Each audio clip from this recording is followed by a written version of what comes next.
Muito bem, gente. Vamos lá? Vamos ver agora como é que é como é que vai se processar, né? Como é que corre aí o PAD, Processo Administrativo Disciplinar. Bom, basicamente, outra tabelinha que você tem que guardar, né? Vamos ver o seguinte. Primeiro, o que é sindicância e o que é PAD. Então, PAD é o Processo Administrativo Disciplinar propriamente dito. E o que é sindicância? Sindicância, na verdade, do jeito que está no Estatuto, né, a sindicância é um processo disciplinar mais rápido. Né? É um processo mais rápido porque entende-se o seguinte, o servidor ele cometeu um ilícito, mas é um ilícito leve, no qual, se ele for punido, ele será punido com uma punição leve. Então não precisa demorar muito tempo. Tem chance de defesa? Tem. Qualquer hipótese de chance de defesa, porque, como eu já falei, não se admite o princípio da verdade sabida. Né? Mas não precisa muito tempo. Olha só, aconteceu isso, por quê? Por causa disso, tal, vai verificar, beleza, acabou. Está divertido, tá... Quando o servidor comete um ilícito mais grave, no qual ele pode ser punido com uma punição mais severa, aí sim deve ser instaurado um processo administrativo disciplinar propriamente dito, que vai ser mais longo, né? Vai demorar mais para que ele tenha mais tempo para exercer o seu direito à defesa, contraditório, parará. A ideia é basicamente essa. Então, seguinte, a sindicância, ela deve ser instaurada quando? Quando o servidor comete algum ilícito no qual ele possa ser advertido ou até possa ser suspenso por no máximo 30 dias. Então, punição pequena. E aí a sindicância, qual é o prazo da sindicância?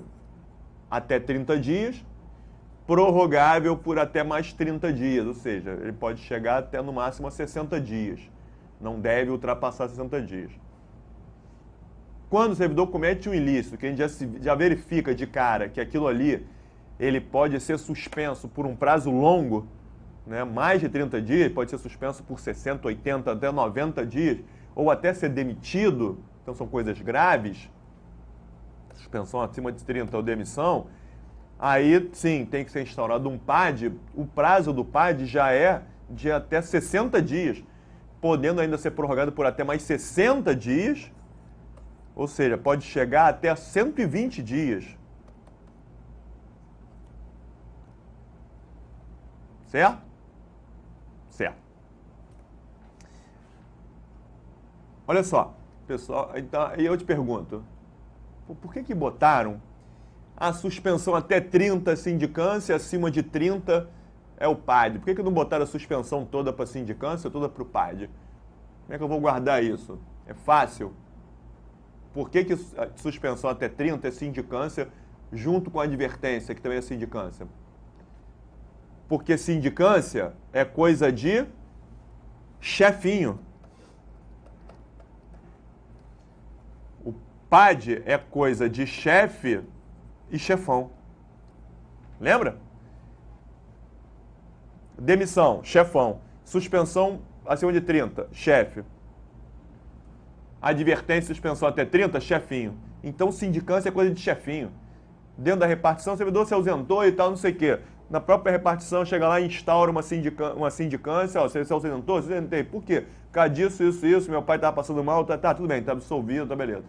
Ou então, não, porque eu não estava com vontade de voltar, estava passando mal, mas tem atestado? Não, não, olha só, tá divertido. Acabou. É para guardar, né?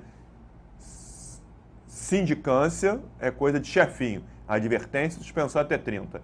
PAD, obrigatoriamente, o PAD será instaurado, isso, depois vai ter que ser encaminhado para o ministro ou tem que ser encaminhado para o presidente para ele ser suspenso ou para ele ser demitido. O PAD, no final, vai ter que ser encaminhado ou para o ministro ou para o presidente da República. Então, já pressupõe um procedimento bem mais complexo, né? Certo? Certo.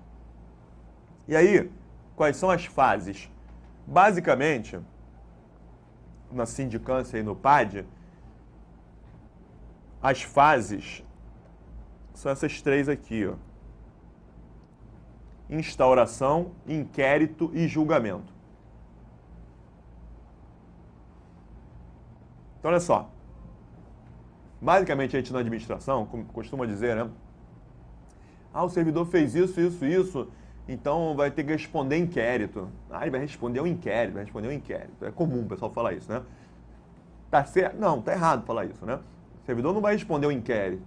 O servidor será submetido a um processo administrativo disciplinar. O inquérito, na verdade, é uma das fases do processo. O inquérito é a fase intermediária do processo.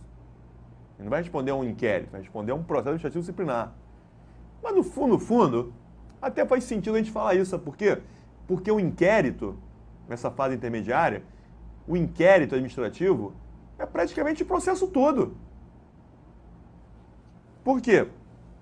Primeira fase, instauração, é o quê? É começar. Instaurar e começar. Será publicado no Diário Oficial uma portaria, o Estatuto diz que é isso, né? Portaria número tal. Instaura processo administrativo disciplinar contra o servidor João Antônio da Silva, tendente a verificar possíveis irregularidades na sua participação na comissão de licitação para a compra de mirante escolar. Pronto. Começou o processo. Então, a instauração serve só para marcar o início do processo, né? Por causa de prazo prescricional. Né? Então, dali é para quê? Para verificar possíveis irregularidades cometidas quando ele participou, pode ser que tenha havido ou não. Então, instaurar e começar. E aí começa o inquérito, que é o processo todo. Ao final do processo, julgamento. A autoridade vai julgar e vai aplicar, de acordo com isso, tal, demitido, suspenso, absolvido, tal, não sei o quê. Então, instaurar e começar. O julgamento é para acabar o processo. Então, o processo praticamente todo é o inquérito. Aí sim, o inquérito administrativo, essa fase intermediária, ela é subdividida em três subfases. Instrução, defesa e relatório. O que é a fase de instrução? A fase de instrução, instruir o processo. Instruir o processo significa colher as provas, ouvir testemunha, fazer perícia, né? Fazer diligências. Diligências são atuações externas, né? Vamos verificar lá junto ao órgão tal, vamos verificar lá no local tal, não sei o quê, se consta isso, não consta. Então, vamos fazer esses trabalhos, né? Então, instrução é correr atrás dos indícios, levantar os indícios. Né? Procurar, ele foi acusado de levar um equipamento da repartição. Vamos verificar na segurança, se tem circuito fechado de vídeo, pegar as fitas, perguntar para os seguranças que trabalharam naquele dia, para ver se viram alguma coisa, ouvir as testemunhas, as pessoas que trabalham ali, vai chamar, então, coletar as provas. Com base naquelas provas, fez a instrução toda? Pronto. Aí aparece uma fita, né, que tem uma câmera no prédio, do lado do prédio tem um estacionamento lá dos servidores, e tem uma câmera ali, aparece numa câmera o tal servidor se encontrando lá no cantinho lá com uma pessoa, e essa pessoa entregando para o cara uma mala. Aí ele pega a mala, abre a mala assim, aí pega a pataca de dinheiro dentro da mala, dá uma olhada assim, fecha a mala, aperta a mão do cara, e aí vai lá, dá para ver que o cara é um diretor da empresa que venceu a licitação. E aí? Propina, né? Está condenado, né, pelo crime de corrupção?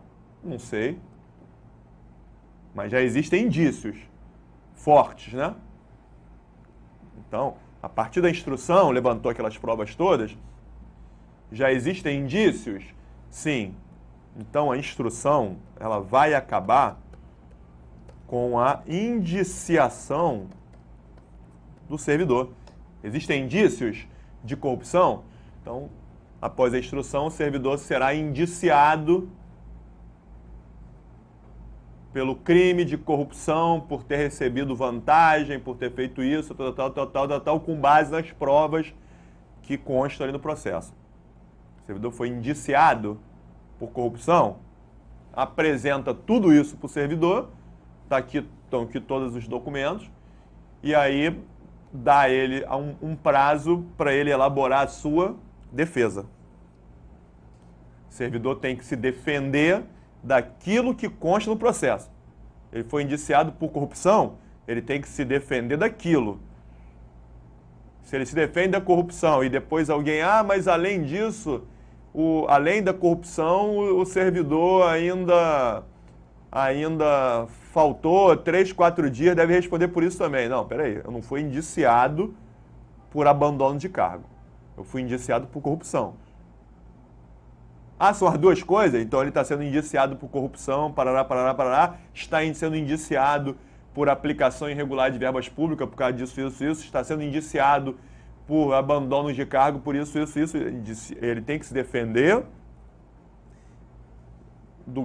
contra aquilo que está sendo indiciado.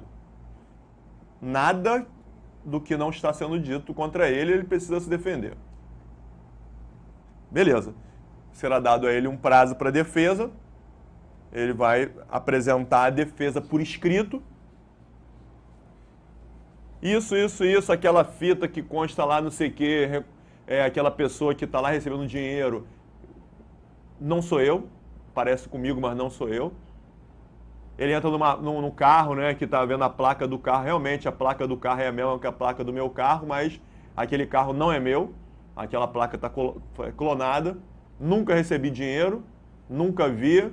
Esse extrato aí do dinheiro entrando na minha conta, essa conta não é minha. Esse cara que apareceu conversando comigo, não conheço. Não isso, não é isso? Estou falando que você vê toda hora, né? Não sou eu, não vi, não sei, não quero, não tem nada a ver com isso. E beleza, vai apresentar a defesa que ele quiser. Essa defesa, o servidor é obrigado a constituir advogado para defender ele? Não. Ele pode constituir advogado? Pode. A presença de advogado é facultativa. Ele pode se defender pessoalmente ou ele pode constituir uma outra pessoa para defender, sendo advogado ou não, um defensor para ajudar a defender ele. E aí, com base nisso, a comissão... Então, a comissão é constituída por 3 servidores. O Estatuto vem dizendo. A comissão é constituída por 3 servidores, obrigatoriamente estáveis no serviço público. E desses 3, um deles será o presidente. Um é presidente e os outros 2 vão auxiliar. O Estatuto diz que esse que é o presidente, tem que ter um nível de escolaridade igual ou superior ao do indiciado, ou tem que ocupar um cargo público de nível igual ou superior ao indiciado. Então, pergunta é: um analista judiciário que tem nível superior está respondendo processo administrativo disciplinar. Na comissão do processo administrativo disciplinar, pode ter um servidor que seja técnico judiciário e que tenha 2º grau? Ele não tem nível superior e o cargo dele não é de mesmo nível. Pode ter um servidor lá que seja técnico judiciário e que tenha nível médio? Pode? Pode, desde que ele não seja o presidente. Então não é obrigado que todos os 3 tenham nível e cargo igual ou superior, não, hein? Então esse pode integrar a comissão? Pode. Esse pode ser o presidente? Não. Se esse for o presidente, o processo continuar lá na frente, o servidor é condenado, é demitido, ele vai entrar com uma ação, olha só, quero anulação de todo o processo porque o presidente da comissão não tem o mesmo nível que eu, não é de mesmo nível de escolaridade que eu, quero anular. Vai conseguir anular o processo. Certo? Muito bem. Então, a comissão vai elaborar um relatório. O relatório vai dizer, né? Ó, fizemos isso, ouvimos as testemunhas que disseram isso, as provas, né? A fita estava assim assado, não sei o quê, teve os documentos verificados, comprovaram isso, atestam isso, não sei o que, aquilo lá. Em sua defesa, o servidor juntou isso, alegou que isso, não sei o que, paraná. Portanto, diante de todo o exposto, entendemos que o servidor deva ser demitido porque as provas comprovam que tal. Diante de todo o exposto, concluímos que o servidor deva ser absolvido porque as provas não são conclusivas e tal. Então, quer dizer o seguinte, o relatório será sempre conclusivo. O relatório não pode falar e depois deixar em aberto. Concluímos que ele deva ser demitido, concluímos que ele deva ser absolvido, concluímos que ele deva ser suspenso, tem que concluir alguma coisa. E aí pega o relatório e encaminha à autoridade julgadora. Que é a autoridade julgadora? É a autoridade que tem competência para aplicar a tal pena. Concluímos que ele deva ser demitido, encaminha ao presidente da República. Concluímos que ele deva ser suspenso por 80 dias, encaminha ao ministro da Agricultura, lá no caso. No caso da sindicância, né, que já começou lá com o chefinho, concluímos que ele deva ser advertido, encaminha de volta para o chefinho, que o chefinho vai chegar lá e, com base no relatório, determino que seja assentado, colocado nos assentamentos de funcionário de servidor, a pena de advertência por ele ter se ausentado da repartição no dia tal.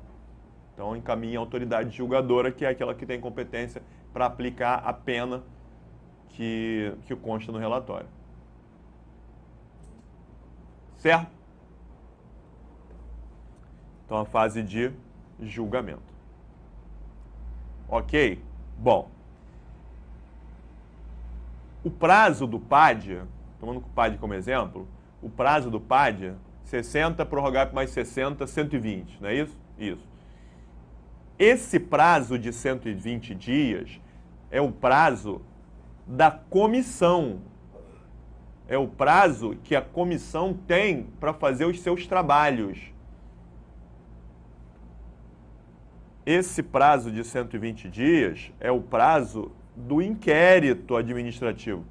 A partir do momento que está instaurou o processo no dia 20. A partir de hoje, instaurou o processo no dia 20 de maio. A partir de hoje, pode contar 120 dias, que é o prazo que a comissão tem para elaborar, de instrução, dá o prazo de defesa, recebe de volta e elaborar relatório. E encaminha para a autoridade julgadora. A autoridade julgadora tem mais 20 dias para definir se pune ou se não pune, se absolve, se não absolve, se demite ou se não demite. Então, por isso é que já caiu em prova mais de uma vez que a pena aplicada no PAD, né, o PAD ele pode ter um prazo de até 140 dias até a aplicação da punição. Por quê? 120 dias, 60 mais 60 da comissão e mais 20 dias para julgamento. 120 com mais 20, total 140 dias.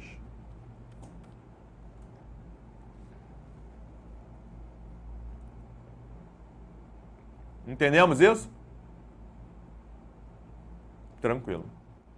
Então, basicamente, é isso que ocorre, tá? As fases: instauração, o inquérito, que a comissão vai fazer, a instrução, a defesa, o relatório conclusivo, encaminha para a autoridade julgadora, para a autoridade julgar. A autoridade julgadora, ela é obrigada a acatar o relatório? Resposta: não. A A autoridade julgadora pode divergir do relatório? Claro. Se a autoridade julgadora não pode divergir, então para que mandar para o presidente? Já está julgado, né? Concluímos que ele deva ser demitido. O presidente pode entender diferente? Não. Então tem que ser demitido. Na verdade, quem demitiu não foi o presidente, foi a comissão, né? Foi a comissão que demitiu.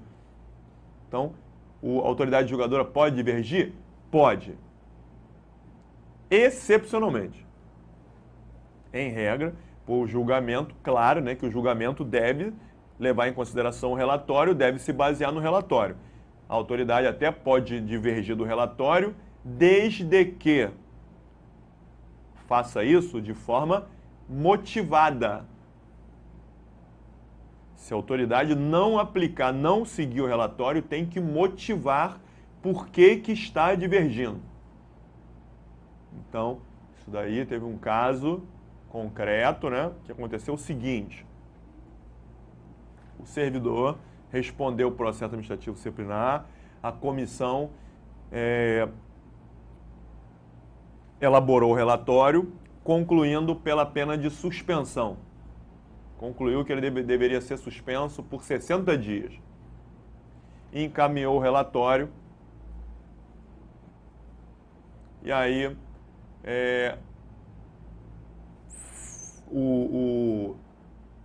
a autoridade julgadora demitiu, aplicou a pena de demissão no servidor, ao servidor. E aí o servidor pegou lá e verificou que tinha sido aplicada a pena de demissão, mas não havia motivação. Não estava dizendo por que a autoridade julgadora não concordava com o relatório e aplicava a pena de demissão. Ele entrou com uma ação judicial, contestando a demissão, e bonitinho, né?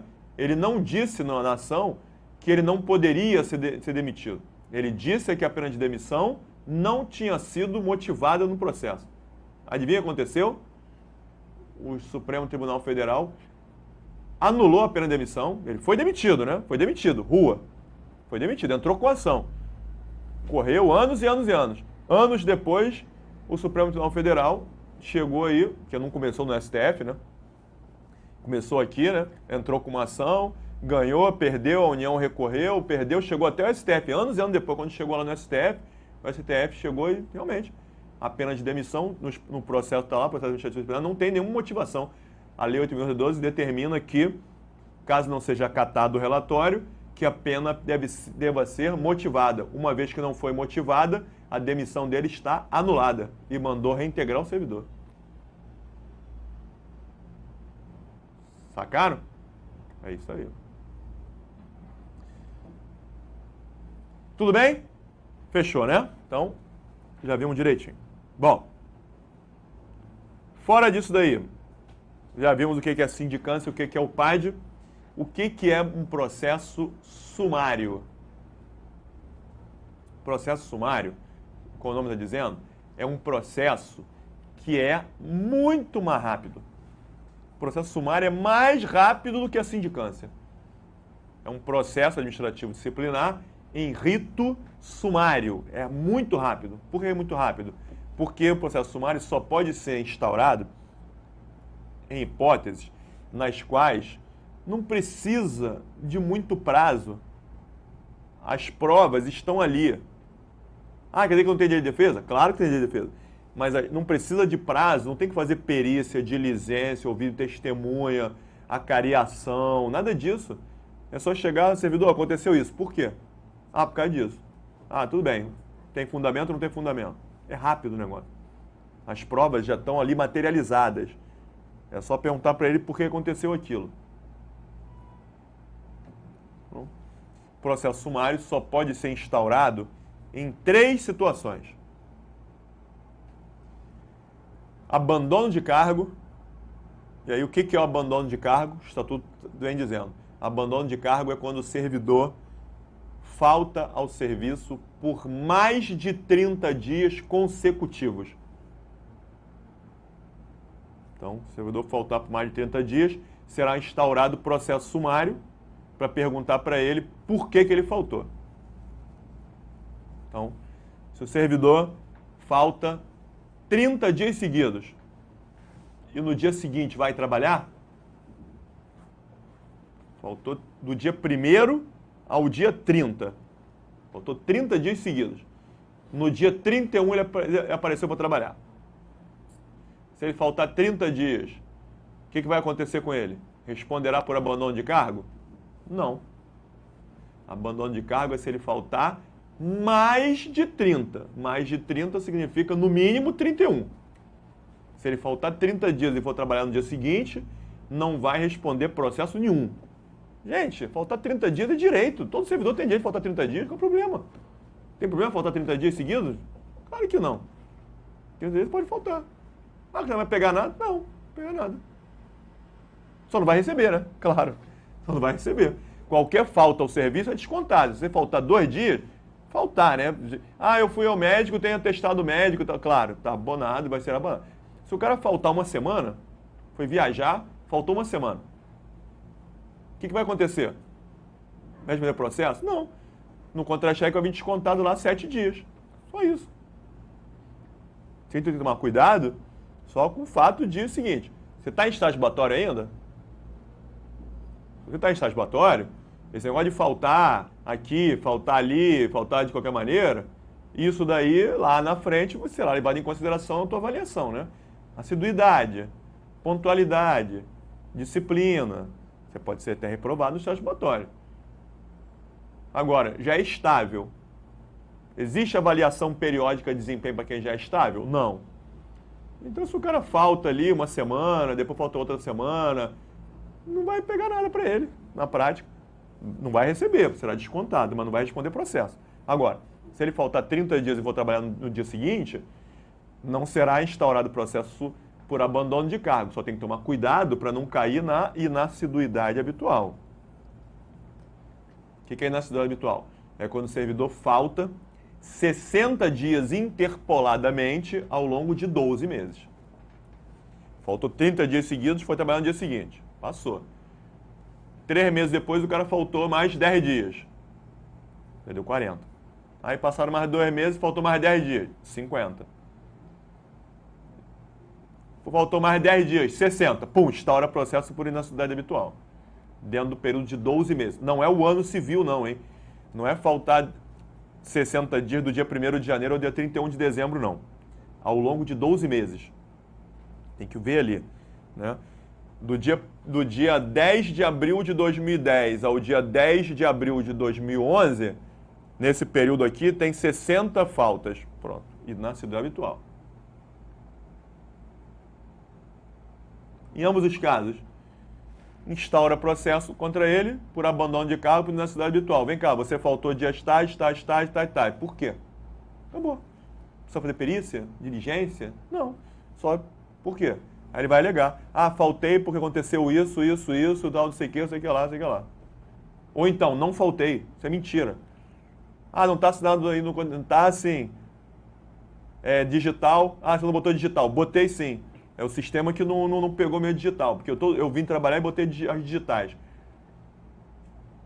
Tá aqui a prova, porque tem documentos que eu assinei aqui nesses dias, tal, que comprova que eu estava aqui. Se o sistema não cruzou, é problema da informática. E aí vou dar uma olhada lá, se realmente, realmente estava com problema, tá bom, acabou. É rápido. Então, por que eu estou falando rápido? Porque o processo sumário, qual é o prazo? 30 dias, prorrogável por mais 15 dias. Então, o processo sumário deve acabar em, no máximo, 45 dias. E a última hipótese de processo sumário, acumulação ilegal de cargos públicos. Vem cá, você tomou posse no TRT aqui? Ah, tomei. E 10 anos depois você tomou posse aqui como auditor fiscal da Receita Federal? Por que você tomou posse nesses 2 cargos? Você não sabe que é proibido acumular? Independentemente de horário, os cargos são inacumuláveis? Por quê? O servidor vai falar. Por causa disso, isso. Não tomei posse aqui, não tomei posse ali. Eu tomei porque...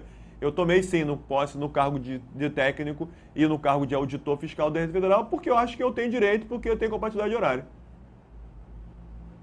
Ah, mas a Constituição fala que independente de horário não pode acumular. Não, mas eu acho que aquilo da Constituição não faz nenhum sentido. Se eu tenho horários que eu tenho direito de trabalhar assim. Ah, você acha? Tudo bem, vai se defender. O que acontece? Nesse caso de processo sumário, o que o Estatuto fala? O Estatuto vem dizendo que se a administração descobrir que o servidor está acumulando ilegalmente cargos públicos, a administração deve dar ciência ao servidor e dar para ele um prazo de 10 dias para ele optar por um dos dois cargos. Nesse prazo de 10 dias, se ele pedir exoneração de um dos dois cargos, isso configura boa-fé do servidor e nem será instaurado o processo. Que maravilha! Entre outras palavras, o Estatuto fala o seguinte: cara, pode acumular. Se alguma coisa acontecer, a administração avisa. Aí você fala, pô, não é que é mesmo? Pô, desculpa, cara. Sabia que eu tinha esquecido de alguma coisa, tinha esquecido lá de pedir. Pô, foi mal. Você foi educado, você ainda fala, foi mal, né? Se não for para você, tudo bem, já pediu exoneração, acabou. Nem será instaurado o processo. Que maravilha. Beleza. O servidor foi comunicado, tomou posse dos dois. Vou pedir exoneração coisa nenhuma, porque eu acho que eu tenho direito sim de acumular técnico auditor fiscal, porque eu tenho horário. Não vou pedir exoneração. Beleza, não pede exoneração. Passa 10 dias, a administração vai lá e instaura um processo. Instaura o processo, instauração, e aí já começa uma instrução que é sumária, que é rápida, porque já começa direto. Essas fases são um pouco diferentes, né? Instaura, instrução sumária, já começa direto na indiciação por acumulação ilegal de cargos públicos, dá para ele um prazo para defesa. E aí, o Estatuto fala que, quando for dado para ele um prazo de defesa, ele tem 5 dias para apresentar a defesa. Nesse prazo de 5 dias, ele pode chegar lá, olha só, me avisaram antes, eu achei que era brincadeira, mas agora realmente lembrei. E peço exoneração do cargo de técnico, e aí o Estatuto fala que se o servidor, durante o prazo de defesa, optar por um dos dois cargos pedindo exoneração do outro, isso configura boa-fé e o processo será arquivado. Segunda chance. Caraca, que maravilha, cara. Segunda chance. O processo será arquivado. Se o servidor chegar e colocar, realmente tomei posse nos dois, mas eu tenho direito. Eu acho que eu tenho direito porque eu vou trabalhar nos dois. Beleza. Aí a comissão vai elaborar um relatório, encaminha para a autoridade julgadora, presidente da República, porque ele será demitido. Óbvio, né? Julgamento, presidente da República, demissão, porque não tem previsão de acumulação desses independente de horário, será demitido os dois cargos. Para deixar de ser burro, né? Pelo amor de Deus, cara. O cara já tomou posse já sabendo que era irregular. Foi avisado, deu 10 dias, não optou. Prazo de defesa de 5 dias, o cara não optou. Tem que ser demitido dos dois, né? Tá legal? É isso, tá no Estatuto, hein? Cuidado com o seguinte. Vou falar eu estou evitando aqui nesse curso, né, falar de jurisprudência, né? Um curso para auditor fiscal. Eu falo muito mais de jurisprudência. Decisões da STJ e STF. Aqui eu estou evitando, porque não acredito que vai cair muito, não. Mas aqui tem uma decisão da STJ que é bom você ter em mente. Está no meu livro, está no resumo de jurisprudências, né? Está no meu site, tem um monte de coisa lá. No seguinte sentido, o Estatuto Federal, ele fala que quando o processo é instaurado, em qualquer hipótese, instaurou o processo, marcou a data de início. A partir dali, o servidor não pode mais pedir exoneração. Ele tem que esperar até o final do processo. Né? Então, isso está escrito de maneira genérica em outro lugar. E aí aqui está dizendo que no caso de acumulação ilegal de cargos públicos, durante o prazo de defesa, ele pode optar pedindo exoneração dos dois cargos. Isso sempre me pareceu contraditório. Até que finalmente o STJ decidiu, olha só, essa possibilidade do servidor pedir exoneração durante o prazo de defesa, isso é incompatível. Então a STJ mandou suspender isso daí. Tem que tomar cuidado na prova, tomando-se por base que a prova não deve pedir muita jurisprudência, acredito que até caia uma questão dessa e você vai pelo literal. Né? Caia uma questão lá. Com relação ao processo administrativo disciplinar, essa é a alternativa correta. Letra A. durante o processo sumário por acumulação ilegal de cargos públicos, se o servidor optar por um dos dois cargos durante o prazo de defesa, o processo será arquivado. Certo ou errado? Certo, é instituto de estatuto. Por enquanto vai pela lei.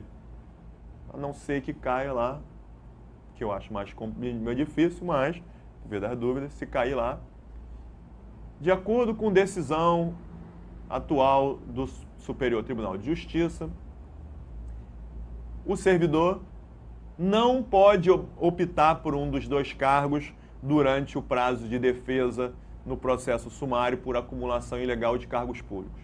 Certo? Certo. Isso, realmente existe essa decisão do STJ. Fechou? Fechou. Então, agora tá ótimo. Com isso aqui a gente encerra aí essa parte do processo administrativo disciplinar. Tá legal? Próxima aula a gente vai direto para o outro assunto, continuando aqui o Estatuto Federal. Até lá.